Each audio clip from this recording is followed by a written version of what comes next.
So, ladies and gentlemen, we're going to have a very exciting lecture now. A warm welcome to Andy Thomas.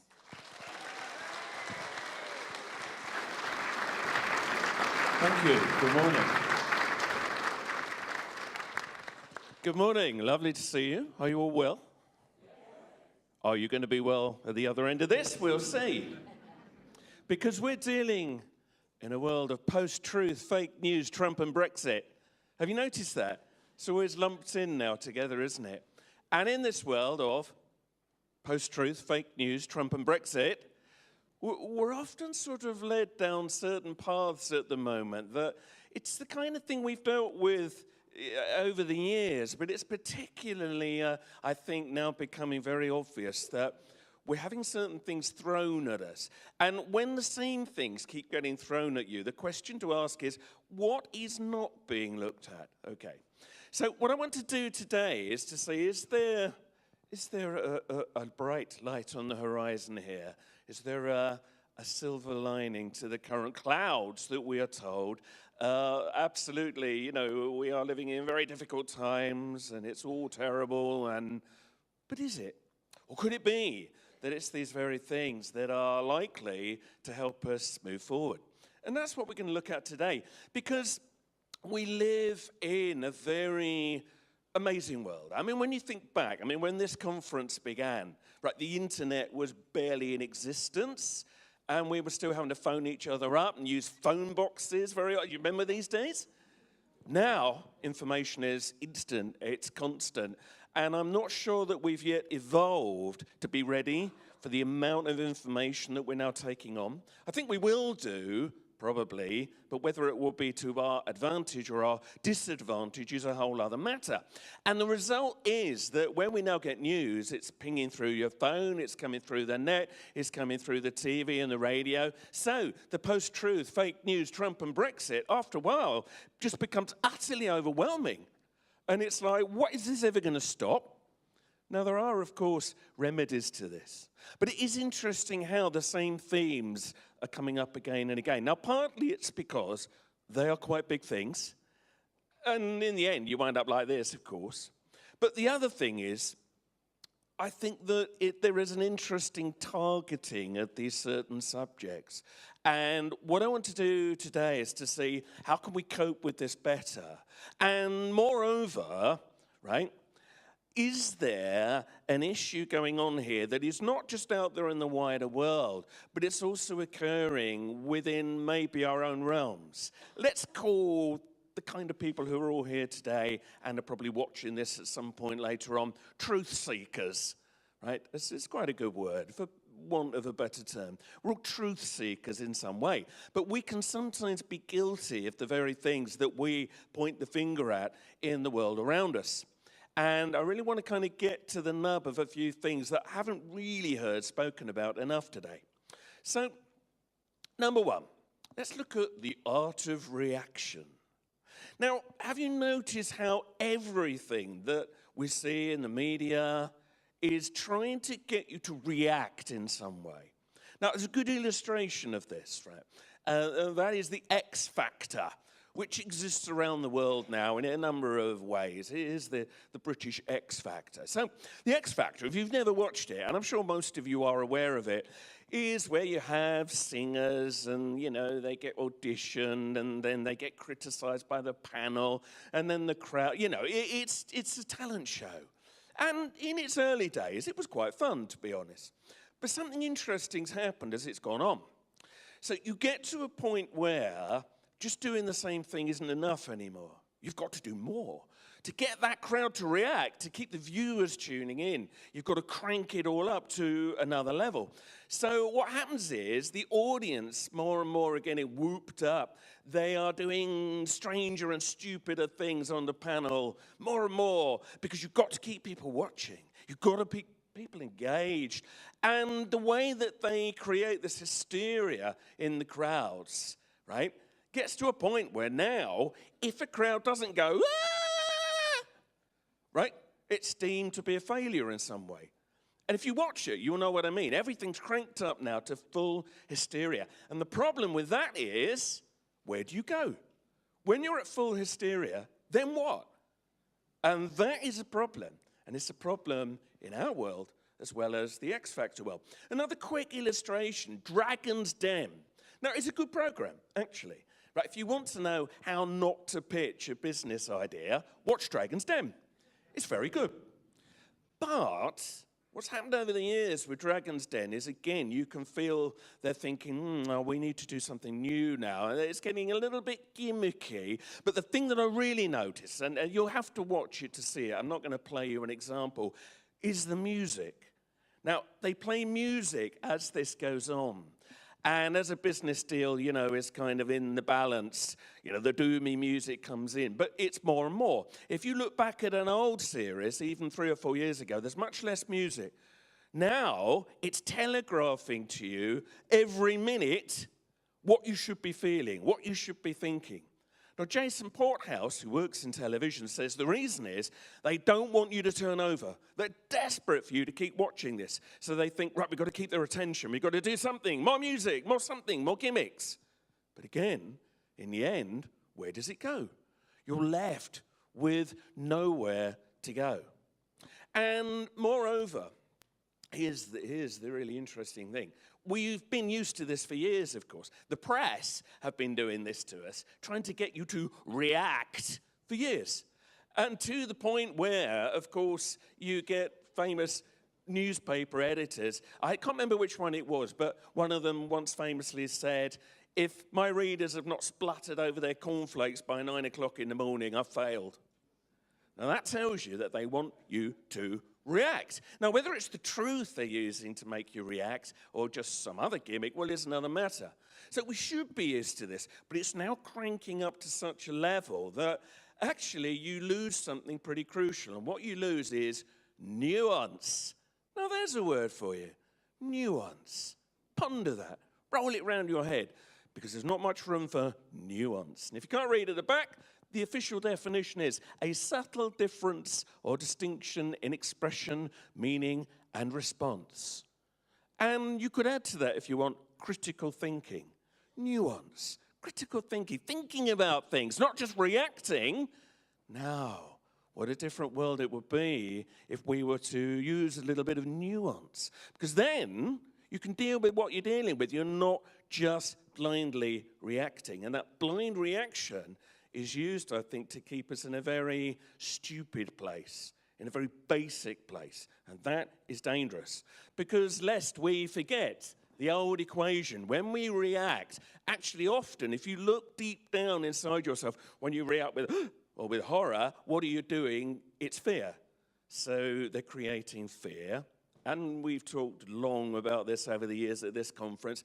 And of course, then when you are in fear, it's the old equation. You demand a response. You demand action. Oh, I'm afraid of this terrible thing I've heard in the news. Do something. I want you, the government, you, the media. I want you to do something. And of course, they then duly do. But maybe it was what they wanted to do all the time. And actually, it might not be the best thing for you, but you've kind of been forced to react. And ultimately, what does that do? Under it all, it just creates more control.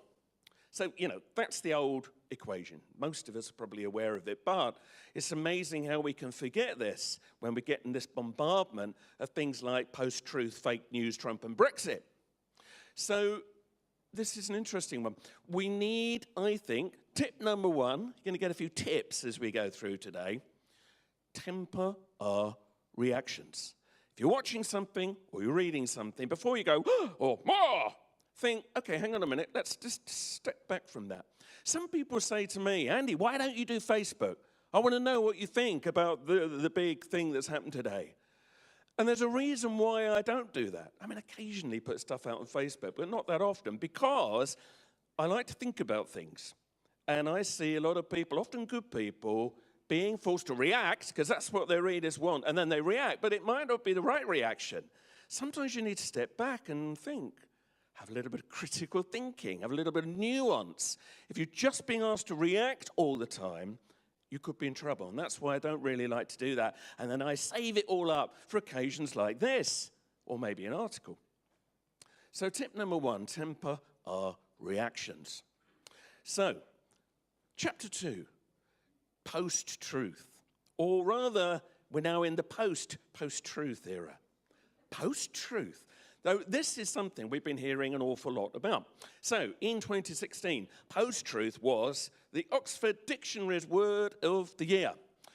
It's not even a word, it's 2 words really, isn't it? But okay, let's look at this. So here is a definition of post-truth.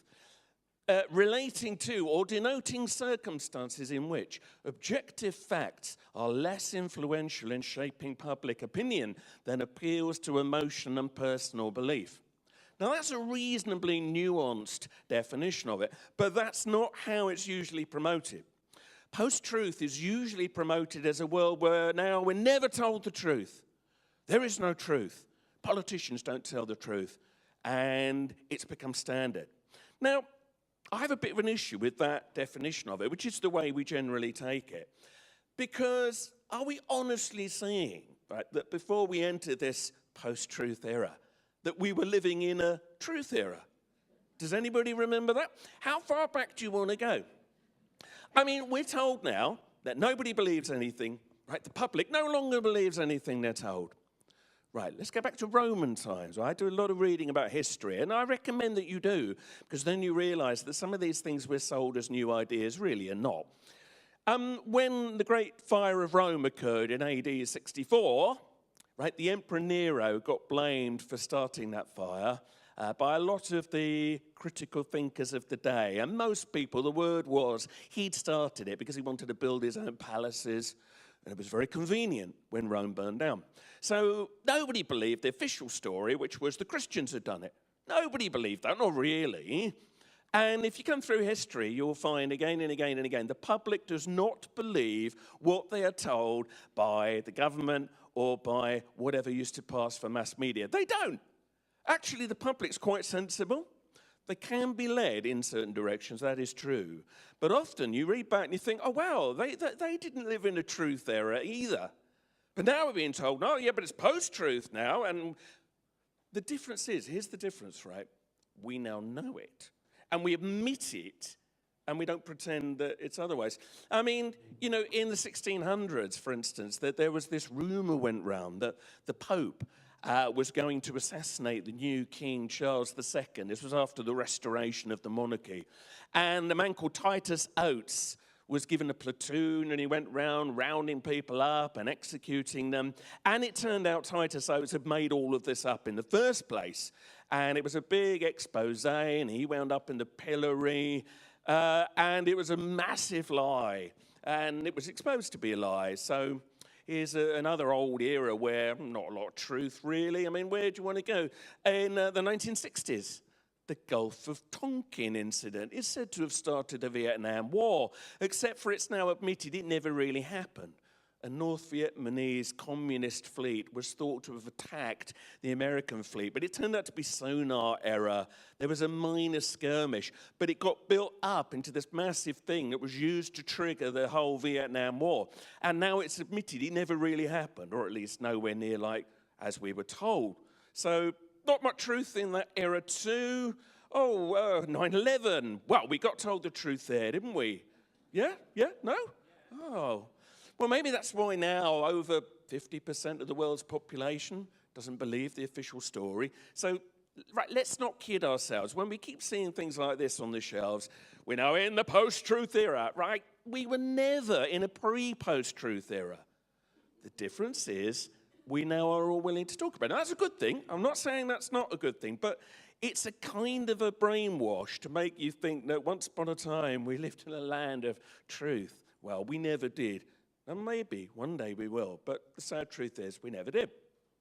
But it causes confusion, and you get into situations whereby it is hard to know what the truth is sometimes. That much is the case. Yeah, you don't always know what the truth is. Here is an incident you will have all seen on the news.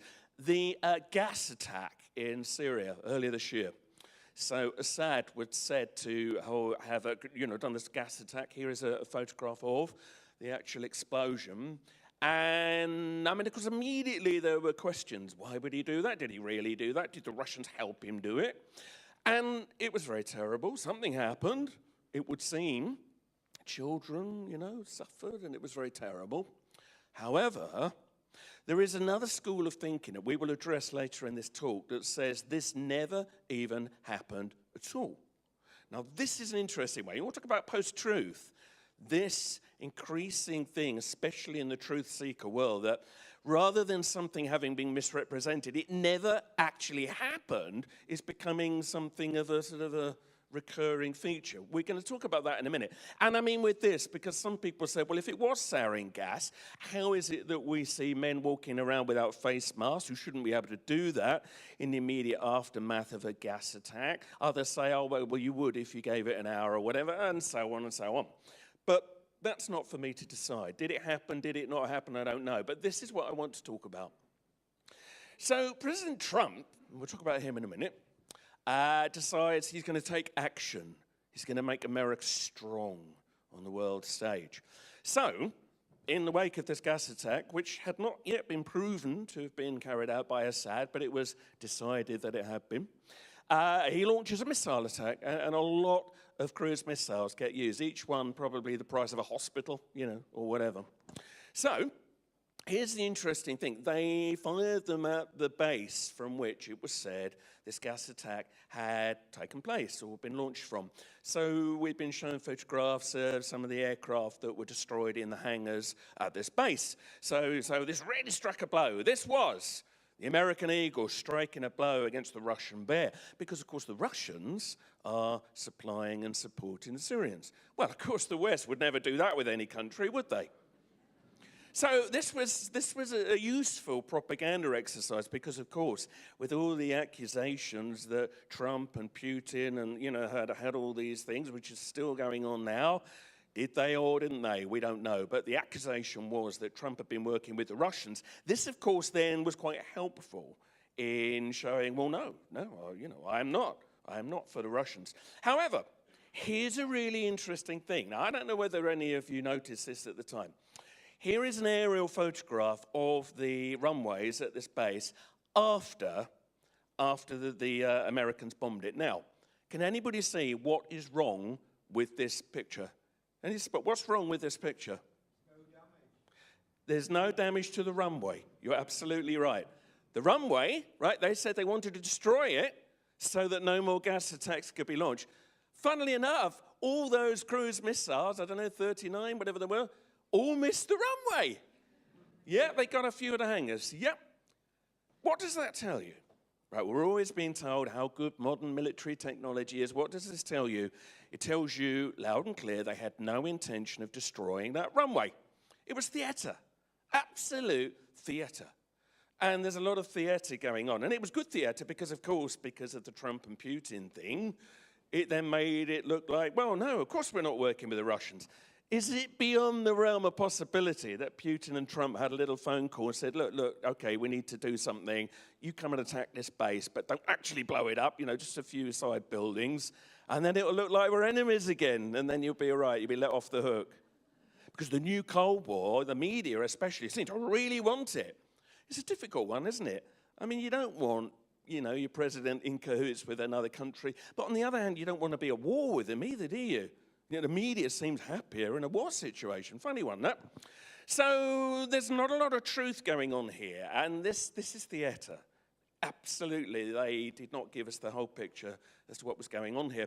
And, I mean, in the same regard, President Trump is now sort of promoting himself as the hard man, and interestingly, his predecessor, Obama, is looked back on as the soft man, and the very friendly, the lovely man.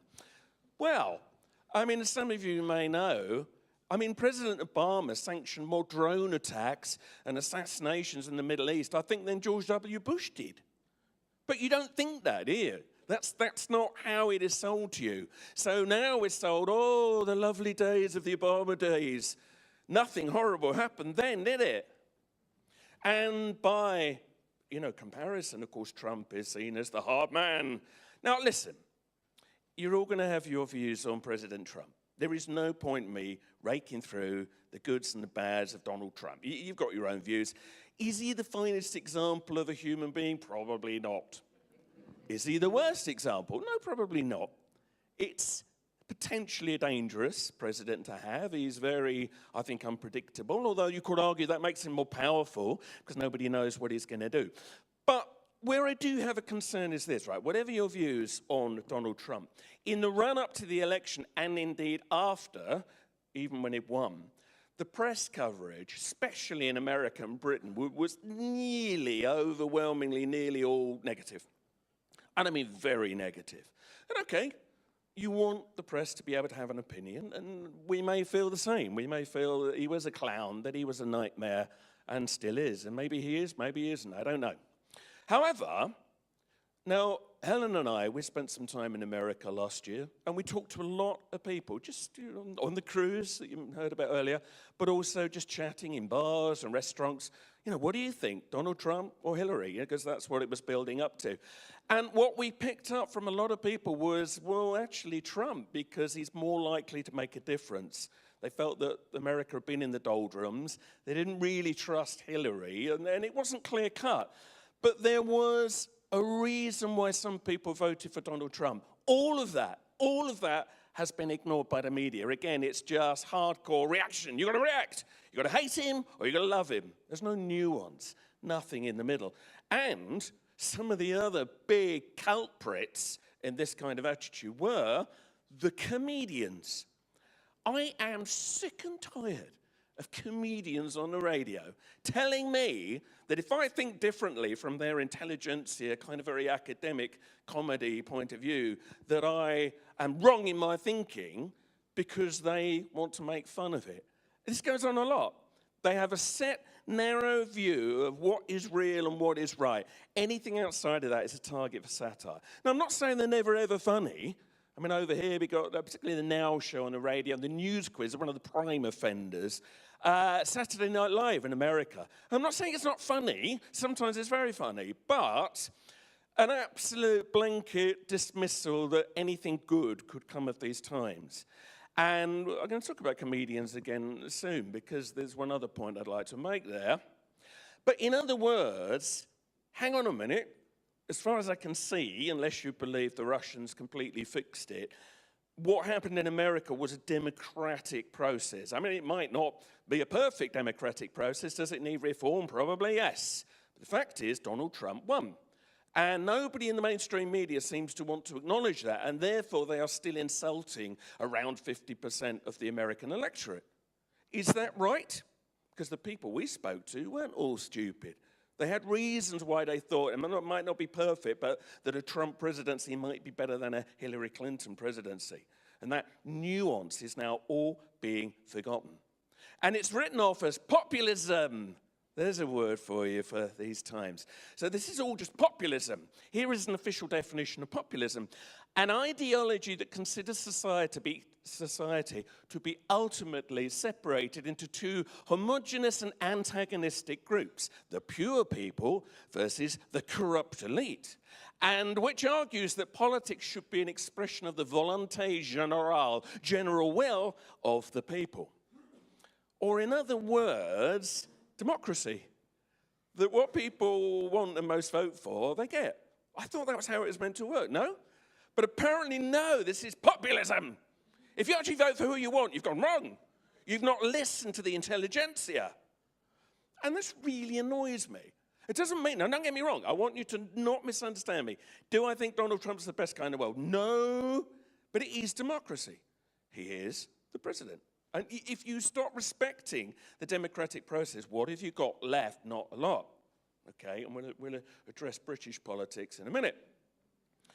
Brexit.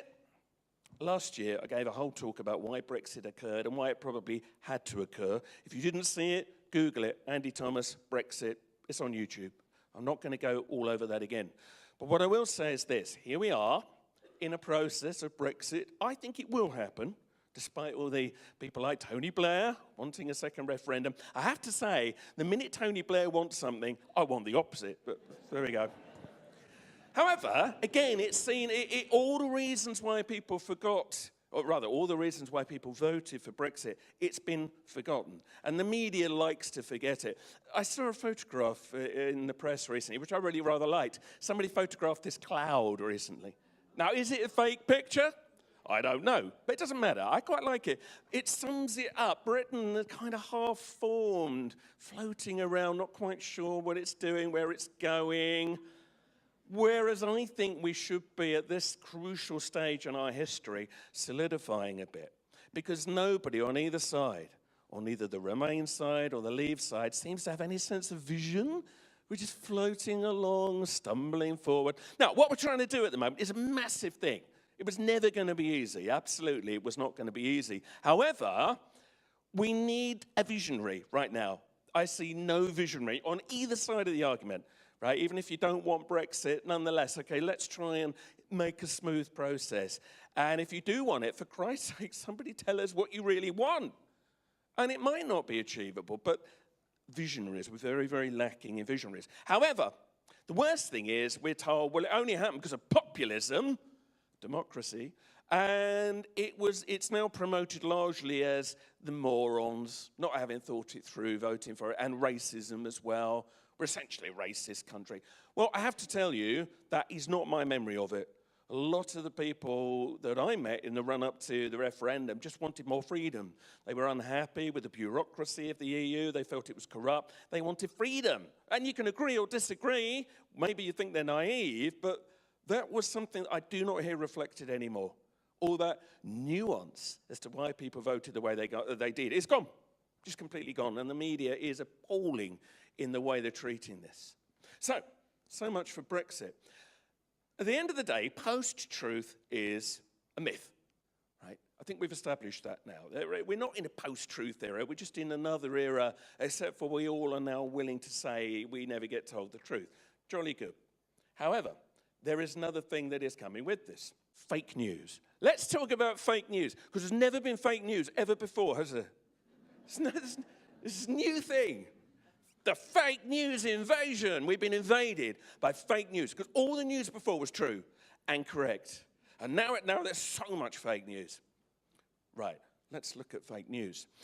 It's a really interesting one because, I mean, obviously some things that go around are indeed fake. And the one that really kicked this off was this story that went around that Pope Francis was backing Donald Trump in the election. And indeed, it did turn out to be a lie. Because now, of course, if you can get people to click on your link and you've got adverts associated with it, you can make money. So clickbait's the big thing of the day, yeah? And it doesn't matter whether it's true or whether it's not. And there have been exposés of the real fake news. I mean, Channel 4 News, which is not, I'm afraid to say, entirely free of accusations of fake news itself. However, they tracked down some of these generally young men in Eastern Europe deliberately putting out these fake stories. I mean, it does happen. We must accept this. And they're just making money. As long as somebody clicks on that link, whether it's true or not, they'll make some money. Okay. However, the definition of fake news has drifted. It's drifted outwards now to be that anything the mainstream doesn't agree with, that's fake news. And, of course, where this has got mixed up even more is that Donald Trump, right, he is often now accusing the mainstream media of fake news. Although, of course, then he seems to make up his own fake news. This is causing a lot of confusion. However, I mean, one thing is absolutely true. Trump was right when he said there was fake news in the run-up to the election. I mean, this, for instance, was one of the polls that was put out in, I don't know, one of the American newspapers in the October of 2016, so a month before the vote took place.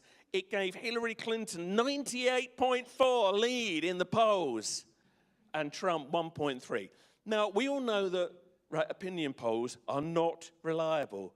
Theresa May doesn't seem to get that yet. They're not reliable. Okay. However, this goes to a whole other place, doesn't it?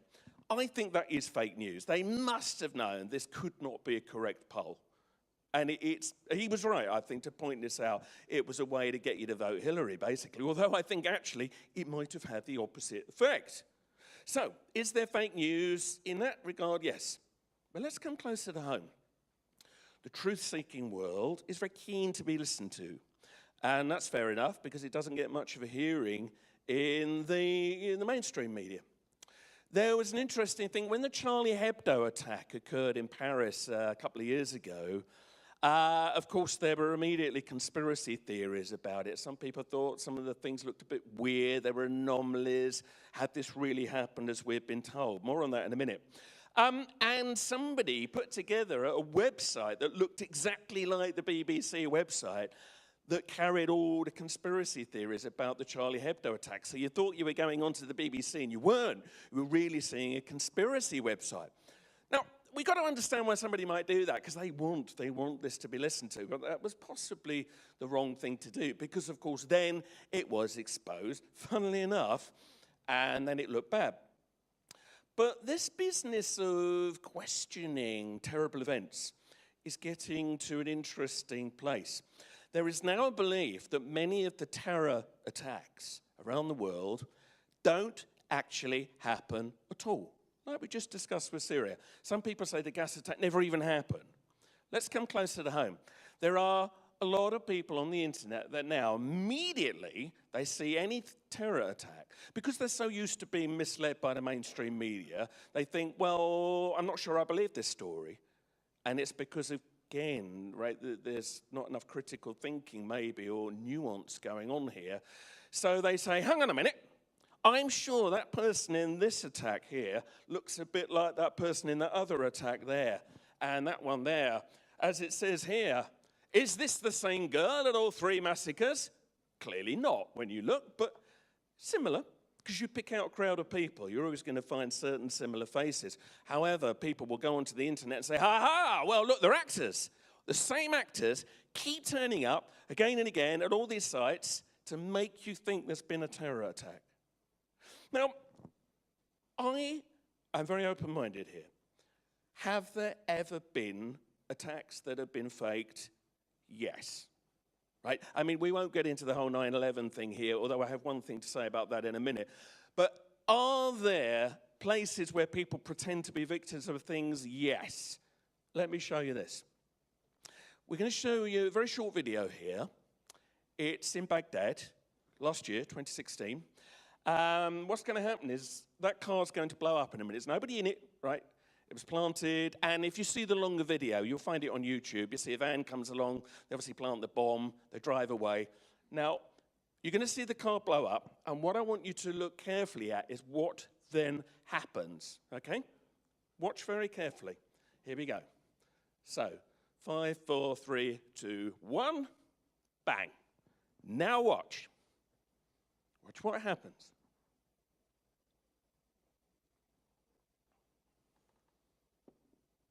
Lots of people running, but hang on a minute. Oh, they're all lying down on the ground. Oh. We thought they were coming to help, but suddenly they're victims. And then, vans come, people start to get out and they start to try and help them. But they've just laid down on the ground. So this is being used as evidence that there are sometimes crisis actors, as they're called, or at least, I think in this case, opportunism.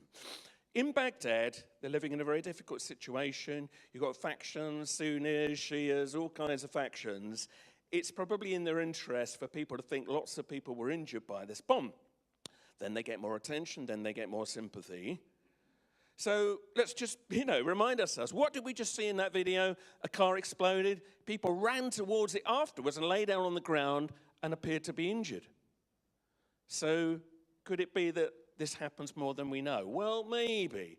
But what's happening is it's becoming a kind of a disease. For instance, the Sandy Hook massacre in America, where the children were gunned down, or indeed the Boston Marathon bomb. A lot of people go online will say it never happened, or at least the bomb was a flash bomb. It wasn't a real bomb, and all the blood was ketchup, basically. And it's something which we're seeing more and more. And it's happening because people don't trust. They don't trust what they're told in the mainstream media, in our post-truth world. But is it going too far? Let's just pick one of our recent examples here, the Westminster attack. So, a car drives across Westminster Bridge, goes onto the pavement, knocks down lots of people, and then the guy gets out, knifes a few people, tries to get into the Houses of Parliament. Okay, so that's what we all know. Except there's a lot of people, well, a significant number that make a noise who will tell you this did not happen, or at least it happened, but it was all staged. Nobody was really killed, right? It was all a setup, like a movie. Now, you might think, that's going a bit far, isn't it? I mean, how could they fake something like that? And yet there are people that think that might happen, and we've just seen an example where something like that has happened. I don't know the truth here, because I wasn't on Westminster Bridge. And one of the other attacks that happened in London, I have to tell you, I have met somebody whose husband was a policeman who himself saw a lot of weird things going on and said what they showed you on the news wasn't the truth, but that's probably just normal. But this one, okay, let's imagine, and I'm not, because what's going to happen is people are going to watch this eventually and say, oh, he's a shill. He's a shill because he doesn't believe this conspiracy theory. This is the kind of uncritical thinking that is so depressing. Just because you don't agree 100% with something doesn't mean you're then working for the other side. But sadly, nobody seems to get that. So I want to ask some questions here. If all these kinds of things were faked, right, how would this work? Right? I'm just trying to understand. If anybody can furnish me with good answers, do tell me afterwards. So number one, you've got to hire some actors. So you need the victims. You've got to have people who will pretend to have been knocked down by the car, pretend to have been knifed or whatever. So you've got to hire some actors, and they've got to be very good, and they're never going to tell anybody about what happened, obviously. Then you've got to get some eyewitnesses. A lot of eyewitnesses, I don't know, 40 or 50. So you've got to go and hire actors who will then be the eyewitnesses. Okay, so the number's cranking up of the amount of people you will need to pull this off. Now, the emergency services all showed up. So now what did they find? Were they real? Because if they got there and found it was just ketchup blood, wouldn't you think they would have said, oh, hang on a minute, this was all a mistake, nothing really happened? And, of course, people then got taken to the hospitals. So presumably, either some incredible fraud happened with the hospital staff, just didn't know what was going on, or they also had to be actors. Are you getting where I'm going here? Think about this. So we're now getting up to several hundred people, probably, who've had to be hired to front this fraud. Then you've got the friends and relatives. I saw an interview with the neighbours of one of the people who died in the Westminster attack in a block of flats. And they were saying, oh, he was a lovely old boy. We all liked him. We can't believe that this has happened. But apparently in this theory, they're not real. They also must be acting. So if you went to that block of flats, you wouldn't find those neighbours. You would presumably find that he'd never lived there. I don't know. Perhaps we ought to go and find out. And then, of course, you've got the funeral goers. Masses of people turn up to the funerals, all the relatives. That's an enormous amount of people you've got to hire to front this massive fraud. Why? Let me ask some more questions here. And maybe there are reasonable answers to this, but I'm not seeing them yet in what I'm seeing being flashed around in the reaction truth-seeking world. Some further considerations. Why are there never any whistleblowers? Right, if all of these attacks aren't happening, wouldn't you think one person would think, hang on, they're not paying me enough, I'm going to tell the world what really happened? I find that odd, unless they have been mind-controlled absolutely to believe that maybe it really happened. It's a very expensive hoax. It's very risky. You think of all those people you've got to hire. You've got all those vehicles, you know, to pull this off without somebody saying, hang on a minute, this can't be real. It's a big one, isn't it? And here's another thought. If the secret, horrible ruling elite, that I think do exist, if they're as bad as some of us think they are, why not actually just do it? Why not just kill some people, okay? Why not kill some people? I think people like Darren Brown has demonstrated categorically you can mind control people to do things they don't want to do. Manchurian candidates from the old film. It's not impossible. You could mind control people to do it, but you're still left with so many things that don't make any sense. Like, are the secret elite really that nice? Because apparently we live in a world where they don't want to kill anyone. They won't kill anyone. They'll do nothing horrible. Because really, they just want us to be in fear. Really, they just want us to think that horrible things are going on. Are you finding this as confusing as me? Because I think this is a really confusing area. If you've not come across any of these claims, you're obviously not looking at the right web pages. I recommend you do. And are we saying there are no real extremists? Really? There's nobody out there that would do this, no fanatics that would really kill people. Really? We're saying that? Because the trouble is, we're now getting into a world of instant denial. So the truth seekers that believe it's all crisis actors, as soon as you see a new horrific attack, 10 minutes later, there will be somebody saying, oh, it's never happened. I've looked at this photo, and that face there looks ever so like the face in that other attack the other month, and so forth. I mean, to keep hiring the same actors as well, recognizable, not the greatest thing to do, is it really, if you don't want to be found out? So what's happening is instant reaction. They also are just reacting now because they don't believe anything they're told, so they're reacting. If there are explanations for these, I would like to hear them. At the moment, I'm going to reserve judgment next time I hear that the next attack didn't really happen. I mean, this cartoon says it all. It's not denial. I'm just very selective about the reality I accept.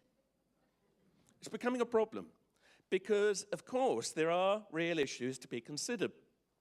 Here we see President Obama. On the left is Samantha Power. She was very powerful in his cabinet. She happened to be married to the gentleman on the right, a man called Cass Sunstein. He's an arch skeptic. He does not like conspiracy theories. And Obama hired him to basically debunk conspiracy theories. Cass Sunstein wrote this in 2008. The existence of both domestic and foreign conspiracy theories is no trivial matter, posing real risks to the government's anti-terrorism policies. The best response consists in cognitive infiltration of extremist groups. And one of the things that they were also going to do was seed fake stories to mess up belief in the real ones. And this is all in writing. It was proposed, and you do wonder, don't you, if that isn't what's happening. Knowing somebody will leap on the wildest claim and put it around Facebook in 10 seconds, it's a good way, of course, of making the rest of the world think, oh, God, these guys are just nuts, which is sad because there are real campaigns with really good evidence, whether it be about 9/11, UFOs, general freedom issues. There are campaigns where there is good evidence that we've not been told the truth. However, of course, when this is then mixed together and the forums are having people posting who say that nothing's real and there are no real attacks and all the rest of it, of course, it's just all branded fake. Fake news. Or, roll of drums, ta-da, alternative facts. What the hell does that mean? Alternative facts. Now, we, of course, sitting here in this room, we would be accused of purveying alternative facts. So who are we going to go to get the truth? Who are going to be the arbiters then of truth? If there's all this fake news around, who is going to know what the real news is? Well, apparently things like Snopes.com. Snopes now is a kind of an agency, a website you go to. If you want to check, is something true? You go to Snopes. Now, how does Snopes know it's true or not? Now, let me just show you the people that founded Snopes. And I moved on now, but nonetheless, it's quite interesting. Here are the people that founded Snopes. Mr. and Mrs. Mickelson and their cat. Now, they're probably very nice people, I don't know, although he's got involved in various scandals and they've split up. It's all gone horribly wrong. But they began Snopes. And you have to look at that and think, are they going to decide on our behalf what to believe across the whole of the world? But apparently so. And whoever's running it now, nonetheless, they've got a lot of power. You may notice on a Facebook post or whatever, down at the bottom, it might say, fact check by Snopes. False. That's where it's false because Snopes says it's false. Or here we're disputed by Snopes. Now, maybe they're right. But are they always right? How do we know they're right? How do we know that they don't have a vested interest in us believing this is fake news? This is the problem we've got. Others say, well, all right, what we do is we'll get a valued and respected institution like the BBC. They can fact check everything because they'd never tell a lie, would they? I was going to show you examples, but I thought, actually, just look them up yourself. The BBC has put out a lot of fake news over the years, provably. So I don't think we can really go to them. A festival took place near where I live, actually, a few weeks ago, the Byline Festival. Now, this is worth looking at the promotion here. A riot of free speech, protest against fake news and alternative facts. But hang on a minute, hang on. Doesn't it say free speech? But hang on then, that must mean they know exactly what the fake news and the alternative facts are. And if you believe in the fake news and the alternative facts, well, you can't have free speech. Seeing the problem here? A lot of this goes on. And one of the issues I have is the kind of people that show up at these events, probably nice people, but it's that same intelligentsia, academia, people like, Bonnie Greer, Tom Watson, Martin Bell, respected journalists and writers, but they have a narrow field. And maybe it's just the way they've been brought up, very narrow. They will not be interested in anything outside of that. And the kinds of things that we like to natter about here, right? Whether it be the paranormal or cover-ups, out-of-body experiences, crop circles. What a year for crop circles we've had. If you haven't checked out the net, we've had a lot of very beautiful designs. But that's just basically fake news to the people that control the mainstream media. They're not interested in that. And here's the thing. We are told that these could be the arbiters of truth, the scientists, people like Richard Dawkins, Robert Winston, Brian Cox, or in America, Neil deGrasse Tyson. He's kind of like the American version of Brian Cox, an astronomer. They're very good scientists to a degree, but they're also horrible reductionists and would not be remotely interested in anything that fell outside of that very narrow band that they have declared is real. So are they going to be the arbiters of truth? Who's going to be the arbiter? Oh, the comedians! They'll decide for us what's true. If I hear another Radio 4 gag aimed at alternative medicine, I think I shall kick the radio. Have you noticed? Anything remotely alternative with a sneery, jokey voice, they'll put it down like they know it's not real. Well, they bloody don't. Look out for it. So we're in an issue here. Let's recognize that all news is subjective. Yes, truth-seeker news, mass media news, you need a lot of evidence, you need a lot of discernment to work out what's going on. Absolutely, you do. It's hard to know what the truth is in this post-truth world, but it's always been the way. But just be wary, because the whole fake news thing has been a fantastic way of closing down legitimate alternative conversations. And that's how it's being used. Be warned. They're using it to shut off a voice. And people like us, we're not going to get a look in. The way they are planning on controlling the internet, for instance, through various nefarious means, will block us to some weird backwater that will be very hard to find. Let's not let them do it, eh? So there's a lot of confusion around. Absolutely, there is confusion. One kind of mainstream media person I would sort of recommend that's touched on this is this gentleman here, Adam Curtis. Now, have any of you seen some of Adam Curtis's documentaries? If you haven't, they're worth seeing. They're not perfect, but they're worth seeing. Things like Bitter Lake, The Trap. The latest one is Hypernormalization. And they're actually funded by the BBC. And I think you can watch them on iPlayer. Interestingly, they don't seem to get broadcast very widely. They're very good. They're a bit overlong, and I don't agree with everything in them. But he is trying to say, you're all having stuff thrown at you to confuse you. He's one of the few mainstream media people to say this. And the unfolding theme is you're basically being deliberately discombobulated, confused, so you just don't know what's going on, and you then stop trying to even have any control over it at all. I recommend you check them out. And another thing that comes up again and again in his things, of course, is power and money. Confusion is caused when decisions seem to get made that don't make any sense. Because I think most human beings have a pretty good sense of what is right and what is wrong, don't they, reasonably? And yet they always seem to do what is wrong. Well, what they're really doing is just following the money. And that's the trouble, that can be very seductive. And if you have a system that is driven by money, that will drive it. That's why we get really weird decisions over things like bees and this whole outrage over the, let's get this right, neonicotinoid pesticides, which so many studies have said, this is dangerous. This is probably killing at least some bees. And of course, again and again, the pesticides companies say, oh, no. You can't rely on those studies that say that. We've got to keep this going because huge amounts of money are at stake for them here, bear in mind. And unfortunately, people like the current government they have their ear and they say, oh, yes, well, maybe we need some more studies. In my view, if there was even a slight risk that this is killing bees, which of course will be devastating, you know that, you stop, yes? Wouldn't that be sensible? You just stop and say, we're going to look at this again. But no, because money is driving it. And it's that same thinking that is partly responsible for the mass extinction that is now going on. This is from 2014. It's probably worse now. Global wildlife populations have declined by 52%. Everything around us is dying. If you don't believe that, look at the amount of insects that you see now. I mean, I really notice it. They are in massive decline.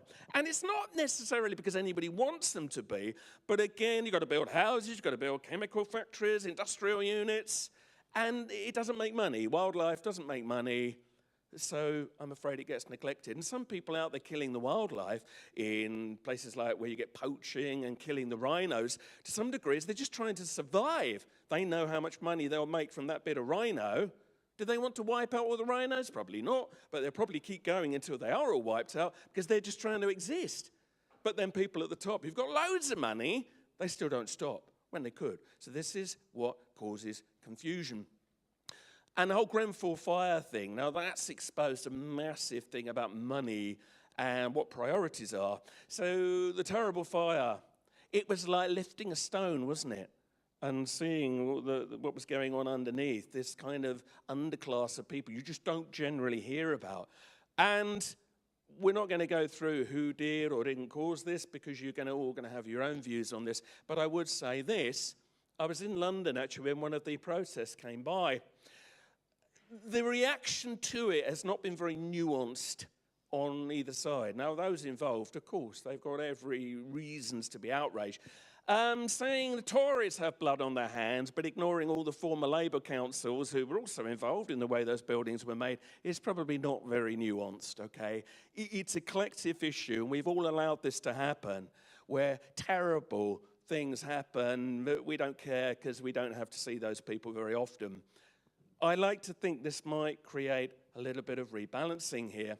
And here's the thing, though. Other people have said it never happened. Not really. I have seen people say it never even occurred. Oh yeah, okay, a building was set fire to, nobody was in it, and all the relatives, all actors. Well, I refer you to my earlier comments. If so, fine, let's see clear evidence. That's all I'm asking for. Not a shill, not working for the other side. I just want to see really convincing evidence. To me, I don't see it. And certainly not with this. And what annoys me here is, hang on a minute, right? You want to make a conspiracy angle on the Grenfell Tower, right? Some of you are going to anticipate what I'm going to say now. Instead of wasting time on denying it that it even happened, why not have a quick look at this building number 7 on 9/11? A couple of blocks away from the Twin Towers, for anybody new to this. And after they fell down, this tower was never hit by an aeroplane, bear in mind, at about 5:20 in the afternoon, mysteriously decided to do this. Now, this is very strange. Now, we're told, well, there were raging fires in that building from the nearby debris. But then you look at the pictures of the raging fires, and, it's not very much, is it? This housed things like the Secret Service, 47-story steel frame, built to withstand anything. So these couple of little fires knocked the whole building down. Grenfell fire, about roughly 24 hours, cheaply made, rubbish. That's been the whole thing, isn't it? Very poorly made. It's still standing. Why were the people told, thank you, why were the people told to stay in those towers? When on the basis of this, which mainstream media accepts fell due to fire, we know buildings fall down as soon as they catch fire, yes? Why were they told to stay in that building? Those are the questions we should be asking. But no, why don't we just deny it even happened? Because that's easier, isn't it? And then we can say, the world's nice, and we can relax. There's nobody horrible. No one's going to lie to us. It's just a funny little thing they're doing. Well, I wonder. As for the election, I bet the Tories are very happy the fire didn't happen just before the election. Shall we just say this? Hubris. Hubris may have come into this, and some very bad policies on the Tories side, which might have led to, shall we say, their uncoronation. It wasn't what they were expecting.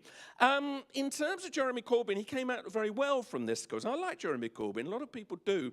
However, I would say this, that 500,000 people at Glastonbury chanting, "Whoa, Jeremy Corbyn," might not a Prime Minister make.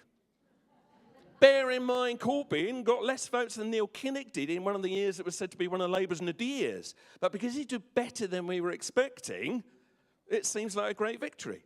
But he's a good man, he has principles, and where this will go in future, we don't know. But it just concerns me, and I also don't think the Glastonbury Festival should be a political platform, personally. To me, it seemed a little bit one-sided. But, of course, the Glastonbury Festival would never put out weird messages or any weird symbolism about the New World Order or anything, would it? No, it wouldn't do, would it? No, would it? Well, no, of course not. If you didn't see Katy Perry's set, look it up on YouTube. Right, let's draw this together. A lot of this stuff's been thrown at us. It's confusing. It's used for divide and rule, for fear and all of that. And the fear one is a big one. I have heard on the radio so many times, we're living in frightening times, scary times, negative times, dark times. Well, yeah, no. I mean, ultimately, it's all about fear. I mean, I grew up in the 70s with the IRA. Well, that was a pretty scary time. You never knew what was going to happen next. There were Middle Eastern wars and fuel shortages in the 70s. The bomb, that's still a problem, especially with North Korea. I'm not saying that's gone away, but, we grew up under the shadow of that.